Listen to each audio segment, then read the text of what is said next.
If you don't know by now, that's my partner today, Steve Goldstein, on the second episode of Dolphins HQ Season 2 here from the Baptist Health Studios. And Goldie, you're a busy man. I know you got plenty going on today and this weekend and for the rest of the year. But no Panthers jewelry today. I thought I was going to see the ring today. You know, the ring is put away in a safe deposit box. That is my fault. I need to get it out. You know, it's Labor Day weekend. Football is starting. Believe it or not, hockey starts in a couple of weeks. So I apologize that I'm ringless. But maybe I'll send you a picture and you can, post it up on a future episode. Maybe superimpose it there. Yeah, we'll get something done. If I ever get a Dolphins ring, I might just go ahead and hardwire that to my ring finger for the rest of my life. I don't think it's coming off. Not if. When? When it happens. It will happen. When it happens. Perfect. Yeah. Again, Goldie is my guest today, talking about all things Dolphins preseason training camp and heading into the regular season here. He is on the call at CBS for the Dolphins preseason, and we had a chance to watch a bunch of camp practices, go on the road together. I want to just go ahead and start with your impressions of this team from training camp, whether it's big picture, micro, macro, however you want to look at it. What do you think you took away from this month of football? I took away a little bit of a change in the culture. You know, players really talked about that in the OTAs. You know that, Travis. You're in there every day. And you could see it. You could see it. Small example, Craig Aukerman, new special teams coach, gets the job, interviews with Mike McDaniel, and he says, hey, I got an idea. I want everybody to stand when there's kickoffs. Every guy, so everybody's vested. And we saw that all preseason. And Ethan Robinson gets the interception in Detroit.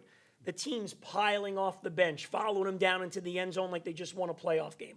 Those small examples to me, and then there's others on a daily basis, kind of show that I think they've got the right people on the roster as far as football first. A lot of the young guys have bought in.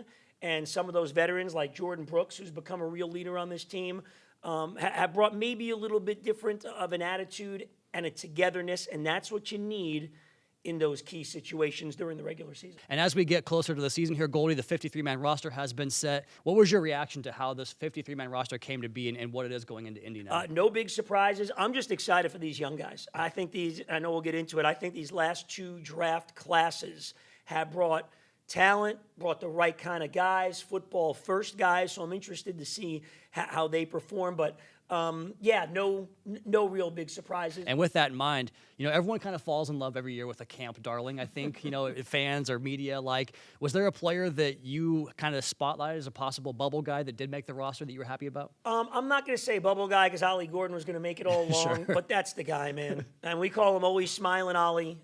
Great guy, passion for the game, loves the competition, and he's the type of guy I know for a lot of fans that that's the kind of guy you want. The guy that initiates contact, the physical guy. So, but I can't say that because we knew he was going to make it. So that'd be a bad one. I had a soft spot for Theo East Jr. only because, his story is so good. He was in college at Missouri. He wasn't one of the guys that sat out the bowl game. He played the bowl game. He broke his hand. And that's part of the reason he went undrafted. And then he had some good moments with Quinn Ewers. So I had kind of a soft spot for him as well. You had mentioned the draft class from the past 2 years earlier in this interview. And, man, talk about setting the culture through the draft like Coach McDaniel wanted to do. These guys, they worked their butts off. Who from that 24 class do you think made the biggest jump so far? Well, I think Pat Paul's the guy. Yeah. Chop's in a great position, such a different vibe. And you know this when you talk to Chop Robinson. It's like he's been in the league 8 years. He's like a grizzled veteran. He's with Jalen Phillips and Bradley Chubb and, all the tricks of the trade. I think he's going to have a monster year. But Patrick Paul, to me, you talk to those defensive players, some of them actually dislike him a lot because he locks them up. Like Bradley Chubb told me he locks them up and just laughs right in your face. And it's like, come on, man. Jalen Phillips has said some of this stuff publicly. So I'm real excited to see and I'm not going to put too much on him, okay? But the name, it kind of reminds me of a little bit that he's got the potential to be in that class, maybe not as good is Richmond Webb. Mm-hmm. Richmond was a guy the Dolphins drafted, awesome tackle, set the tone, and hopefully Webb and Sims, you'll have Paul and Savaiinaya there. But Pat Paul's the guy I'm real curious when the lights here come on for real in the regular season, just how consistent and the flashes of dominance. How often do we see those things? So that's all the hype and praise and fun stuff. We have to go ahead and ask you a tough question now about maybe a question. every team's got questions, right? There's no team out there that has, a perfect, this isn't college football. This isn't, Premier League soccer where you can just buy your way to a perfect roster. Everyone has a question on the roster at some point. If you had to look at one of those in this Dolphins team, what would you say it is? Well, I think some spots it's depth for me, especially on the offensive line. Like they need the five to be healthy for 14 or 15 of the 17 games, I think. And then the corner spot as well. Obviously, picking up Jones once Cam started, bringing in Douglas, that helps veteran guys. Can the front seven get enough pressure where maybe you minimize how long they have to cover? That's a big key. So I think depth at those positions is a big one for me. But the biggest overriding thing is health on this team. Yeah. And it all starts with Tua. If he plays 15 to 17 games, I think you got a real good chance. He's, since Mike McDaniel and Tua got together, they've got a 588 winning percentage when Mike's on the sideline and Tua's playing quarterback. So you got to keep him healthy. So health and then the depth at a few positions is really, and I am also curious, how good is Tyreek Hill going to be? Yeah. He's coming off an injury. Are we going to see 1,800-yard Tyreek, or is he going to be banged up and in and out of the lineup like he's been at times? So that's another kind of sidebar for me. Kind of the wild card of the team at this point, right? Because he was so good for the first, 8 years of his career. And last year he wasn't bad. It just was a little bit down in terms of the production. And speaking of that cornerback room, the second segment of the show, I believe, is going to be talking about the additions of Rasul Douglas, Minkah Fitzpatrick, and Jack Jones, and their ball hawking ways. So stay tuned for that here. Let's go ahead and close up with this, Goldie. So you spent 11 days on the road out in the Midwest. And any stories from your time in Detroit and Chicago that you want to share with us here? Well, there was a lot of deep dish pizza. There were Chicago dogs, and in Detroit there was Coney dogs. So Kim Bokamper. The big thing was Camper was stuck with me for 11 days. So I rented a car the morning of the game at Soldier Field. I walked to a car rental in downtown Chicago, parked at the game, and then we drove all the way up nearly to Traverse City in Michigan, where Bo has a friend that has a house, so we spent a couple of days there. Then we drove down to Detroit. So the best story, he's telling me all these, we're in the car for like 11 hours over all this time. They don't have the facilities back then. They have now. Sure. So Bo Camper, I guess when he was a rookie, goes into the weight room. And the weight room, the old Dolphins facility in the 70s, is tiny. And you can't even stretch your feet out. So Bob Kuchenberg is on the weight bench, and he's got his feet up against the wall. And Manny Fernandez is sitting on the bar because there aren't enough plates. So Bo Camper walks in, and Kuchenberg is benching 100 and Manny Fernandez. So I just started laughing. That was somewhere, I don't know, over the Indiana border, I think, about an hour after the Bears game. Sounds kind of like Zach Sealer's Ferris State weight room. He always talks about the dungeon, right? Hey, I guess there's some greatness built in those less than great weight rooms. Steve Goldstein, you can hear him on Dolphins preseason, FIU games this year, of course, the Florida Panthers. Third straight ring this year, you think? You know what? They got a shot. You talk about culture and having the talent and guy next to you caring about you. I'm not doubting them. They got a legitimate chance. It's amazing. Steve Goldstein, appreciate your time today, man. Thanks, Thank you. I appreciate it.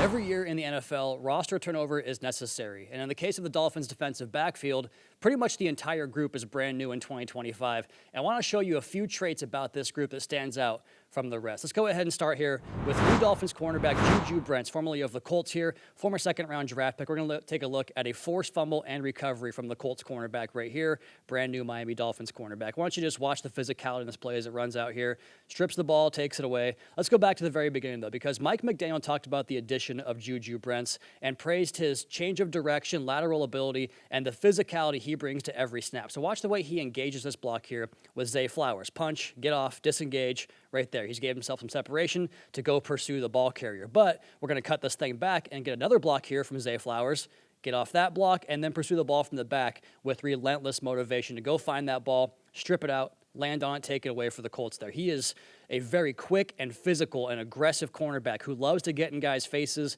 and jam them and dislodge the football at the catch point. And we'll go ahead and see that right here. Here he comes from your screen to the left. Get off that block, pursue the ball from the back, put a fist on the football, peanut punch it, and out it comes.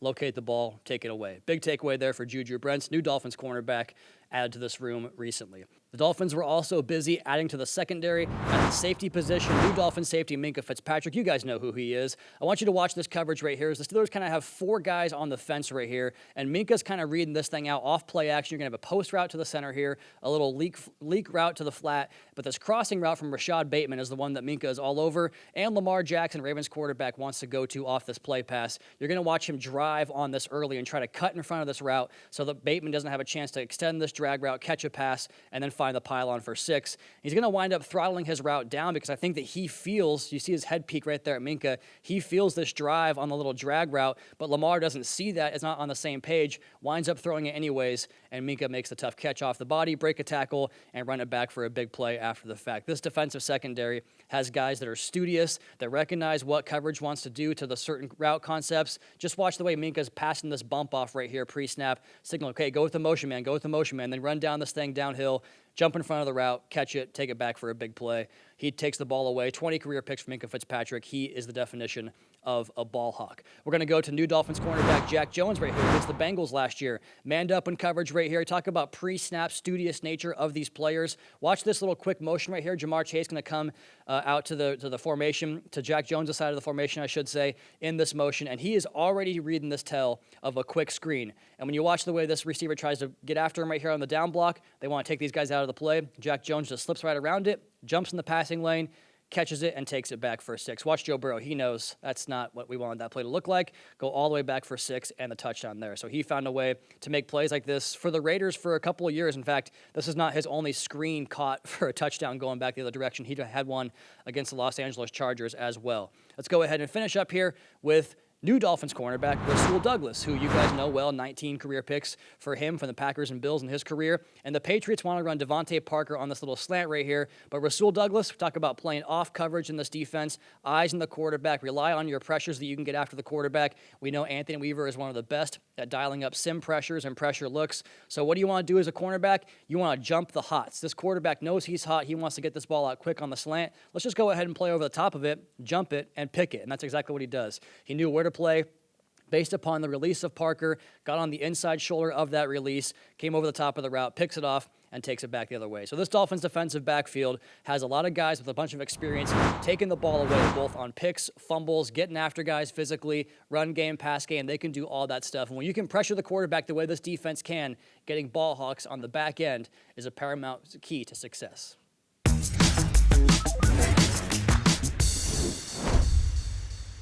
The best part of this show today, we're finally talking actual football once again. And as far as getting ready for the Colts, there's a lot of change to get caught up on.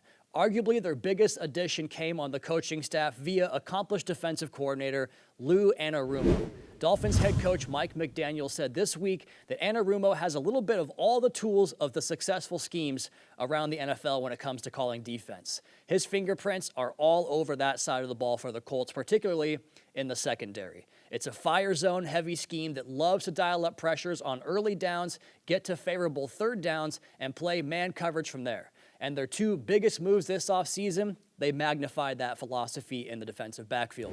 Cornerback Travarius Ward is one of the best man cover corners in the entire NFL. And the Colts' second highest paid free agent this offseason was safety Cam Bynum, who was the straw that stirred the drink in the Vikings blitz heavy scheme. For Miami, resetting the line of scrimmage in the running game, quick, smart decisions from Tua Tagovailoa, and staying in favorable down and distances could force the Colts out of that bread and butter of that blitz and then go man coverage on third downs. On the other side for the Colts, it's also about change, but it's more so in the personnel department on the offensive side of the football. Daniel Jones gets the opening day nod over third-year quarterback Anthony Richardson, and to get the most out of Jones, the Colts need Jonathan Taylor and that run game to be on point.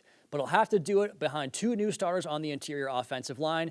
Both Ryan Kelly and Will Fries signed big free agent contracts in Minnesota, while Bernard Raymond, Quentin Nelson, and Braden Smith make up 60% of a very good offensive line with their built-in continuity. It'll be paramount to get second-year pros Tanner Bortolini and Matt Gonsalves to hit the ground running against a deep Dolphins front 7. The Dolphins defended the run and tackled well this preseason, making this my biggest key to victory. Zach Sealer, Kenneth Grant, Jordan Brooks, and all the guys. If they can slow down Taylor, I think the Dolphins could leave Lucas Oil Stadium 1-0. That's my take for Dolphins and Colts. Let's go ahead and hear from Colts.com writer J.J. Stankovitz. As for the football, JJ, we'll start where most people do at the quarterback position. And, one of my favorite training camp storylines that seems to be kind of a thing of the past is the quarterback competition. They're just so rare these days. But we did have one this year in Indianapolis. And I'm curious, JJ, what did Daniel Jones do to separate himself to win the starting job for this Sunday's game? Yeah, Travis, it really just came down to consistency. That's the word that Shane Steichen has used quite a bit, dating all the way back to the NFL owners' meetings in March. He was talking about consistency and needing consistency from the quarterback position. That goes in the operation of the offense, so getting the team into the right play calls, into the right looks, and then completing passes. Obviously, we all know Anthony Richardson completed under 50% of his passes last year. Daniel Jones in his career was at 64.1%. And during training camp, it played out that way. Daniel Jones did complete more of his passes in training camp. Now, Anthony Richardson made strides, certainly.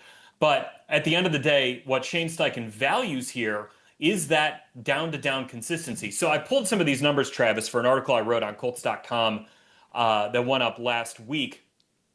The Colts last year had the 10th most plays in the NFL that went for negative or 0 yards on first down. They had the 7th most incompletions on first down, despite being 21st in total first down passing attempts. So, when they drop back to pass, there were too many incompletions, and that leaves you at 2nd and 10, right? And on 2nd and 10, the Colts averaged a league-low 3.4 yards per play. So, they had a ton of trouble in those situations, and really across all obvious passing downs last year.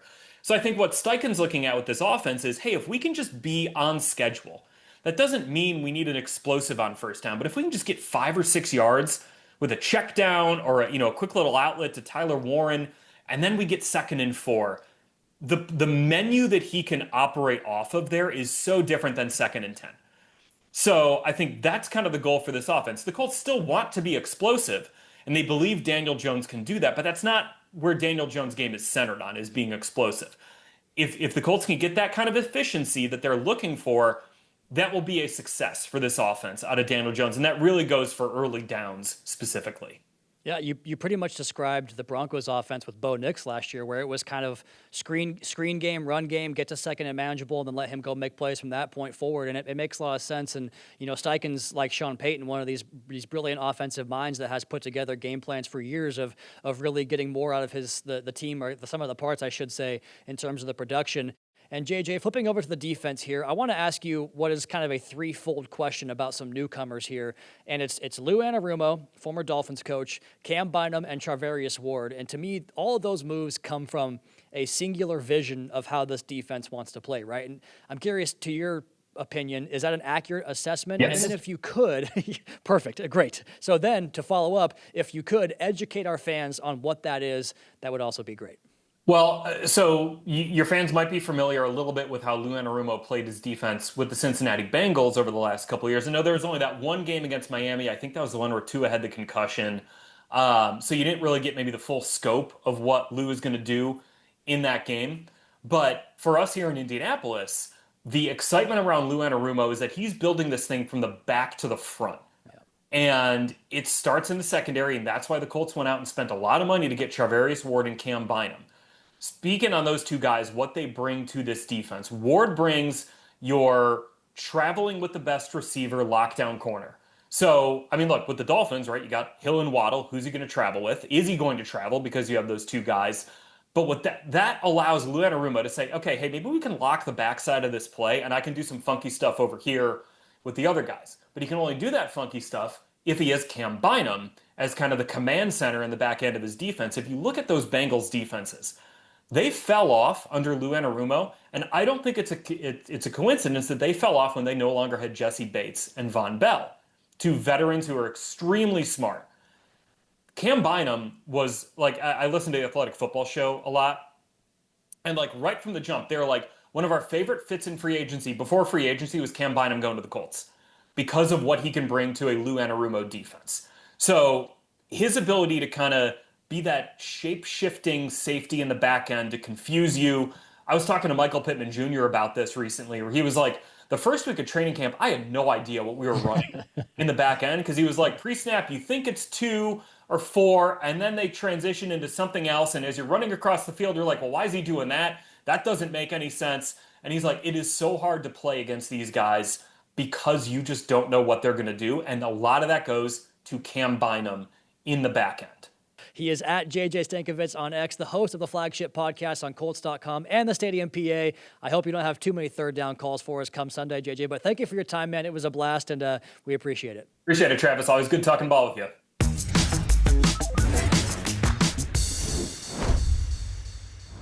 That will do it for us here on this episode of Dolphins HQ from the Baptist Health Studios. Don't forget to check out the Draft Time podcast, hosted by yours truly, available 5 days a week wherever you get your podcast. Subscribe to the Dolphins YouTube channel for new episodes of Mic'd Up, Coach McDaniel breakdowns, media availabilities, and our brand new docuseries premiering this season, Under the Sun.